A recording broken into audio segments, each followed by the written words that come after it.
तीन सिरों वाली जलपरी अपनी जादुई शक्ति से पेड़ की उस टहनी को सफेद सांप के ऊपर से आसानी से हटा देती है, लेकिन चोट लगने की वजह से सफेद सांप के शरीर से खून बहने लगता है। सुनो बच्चे, आकाश में काले बादल छा गए हैं। तूफान और बारिश शुरू होने से पहले मैं शिकार करके लौट आऊंगी। अगर उससे पहले तूफान आ जाए तो तुम दोनों बिल में घुस जाना और खेलते हुए यहाँ से कहीं दूर मत जाना। इच्छाधारी नागिन अपने दो बच्चे को छोड़कर जंगल के अंदर शिकार करने चली जाती है। भाई, माँ अभी नहीं है, चलना नदी किनारे जाके खेलते हैं। नहीं दीदी, माँ हमें डांटेगी। कुछ नहीं होगा, चलना, माँ के लौटने से पहले ही हम वापस आ जाएंगे और माँ को पता भी नहीं चलेगा। नागिन के दोनों बच्चे सफेद सांप और काला सांप अपने मिट्टी के बिल से दूर नदी किनारे जाके खेलने लगते हैं। तभी जंगल के रास्ते पर हे भगवान, अगर ऐसा ही चलता रहा तो मैं अपने परिवार का पेट कैसे पालूंगा। आजकल कोई सांप के खेल देखना नहीं चाहता। जो थोड़ा बहुत पैसा इकट्ठा हुआ उससे बस 2 दिन का गुजारा होगा। जल्दी चलना होगा, घर अभी भी बहुत दूर है और आसमान को देख के लगता है कि अभी तूफान आने वाली है। मणिपुर जंगल के रास्ते से दिनेश सपेरा अपने गांव लौट रहा था। तभी अचानक तेज तूफान शुरू होता है। आसमान में बिजली कड़कने लगी, जोर जोर से हवा चलने लगी और उसी के साथ तेज बारिश भी शुरू होती है। अरे बाप रे, काफी तेज तूफान आ गया। पूरा जंगल की पेड़ हिल रहा है और आसपास कहीं रुकने की भी जगह नहीं। भाई, मुझे बहुत डर लग रहा है। इस तेज बारिश में हम दोनों बिल में कैसे लौटेंगे? मैंने तो पहले ही कहा था दीदी, हमें दूर जाना ठीक नहीं होगा। मुझे समझाओ, मैं यहाँ से निकल नहीं पा रही हूँ। मुझे बहुत दर्द हो रहा है। मुझे बताइए। दीदी तू चिंता मत कर, मैं तुझे यहाँ से निकालूंगा।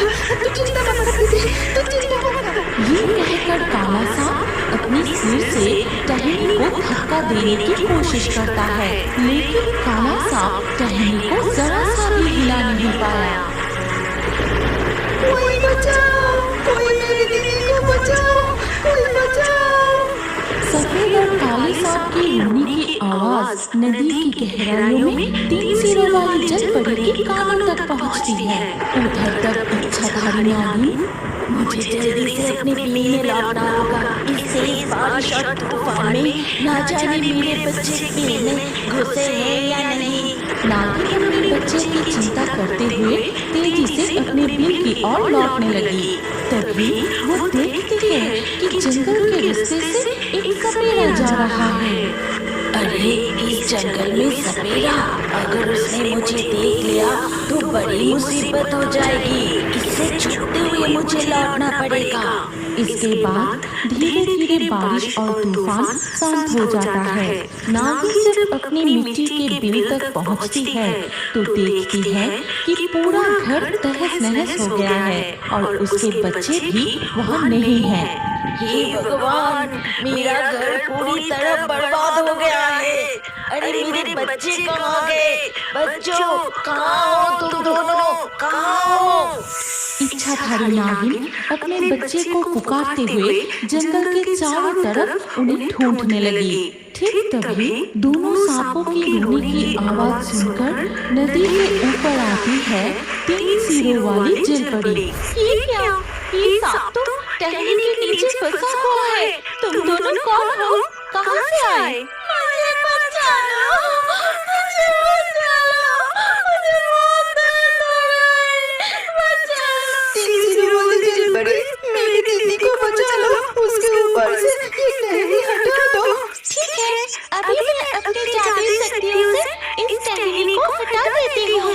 ये कहकर 3 सिरों वाली जलपरी अपने जादुई शक्ति से पेड़ की उस टहनी को सफेद सांप के ऊपर से आसानी से हटा देती है, लेकिन चोट लगने की वजह से सफेद सांप के शरीर से खून बहने लगता है। भाई, मैं चल नहीं पा रही हूँ, मुझे बहुत दर्द हो रहा है। 3 सिरों वाली जलपरी,